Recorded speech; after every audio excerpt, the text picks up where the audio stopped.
আর এক ফোনে বাংলা এবার নজর রাখবো ওয়েদার আপডেটের দিকে। আজ দক্ষিণবঙ্গের মোট 6 জেলায় ঝড় বৃষ্টির সম্ভাবনা রয়েছে। কোন কোন জেলায় ঝড় বৃষ্টির সম্ভাবনা রয়েছে আপডেট নেব। আমাদের সঙ্গে বিশ্বজিৎ শাহ আমাদের প্রতিনিধি রয়েছে।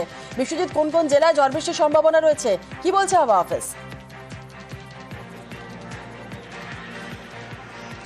একদমই, দক্ষিণবঙ্গের ক্ষেত্রে আজও ঝড় বৃষ্টির সম্ভাবনা রয়েছে, তবে গত কয়েকদিন ধরে যেভাবে ঝড় বৃষ্টি হচ্ছে তার থেকে অনেকটাই কমে যাবে। আজ উত্তর ও দক্ষিণ 24 পরগনা, পূর্ব ও পশ্চিম মেদিনীপুর এবং নদিয়া, মুর্শিদাবাদ এই 6 জেলায় 30 থেকে 50 কিলোমিটার গতিবেগে দমকা ঝোড়ো বাতাসের সঙ্গে বজ্রবিদ্যুৎ সহ হালকা মাঝারি বৃষ্টির সম্ভাবনা রয়েছে। তবে ঝড় না হলেও বৃষ্টির সম্ভাবনা থাকবে। কলকাতা সহ দক্ষিণবঙ্গের সব জেলাতেই হালকা মাঝারি বৃষ্টি বিক্ষিপ্তভাবে 2-1 পশলা হতে পারে এমন সম্ভাবনা থাকবে আজ এবং আগামীকাল।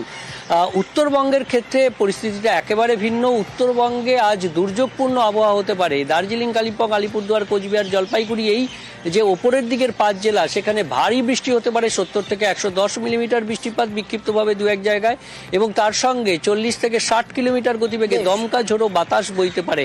তবে মালদা ও উত্তর ও দক্ষিণ দিনাজপুর এই নিচের দিকের জেলাতেও 40 থেকে 50 কিলোমিটার গতিবেগে দমকা ঝোড়ো সঙ্গে বজ্রবিদ্যুৎ সহ বৃষ্টির সম্ভাবনা থাকবে। ধন্যবাদ।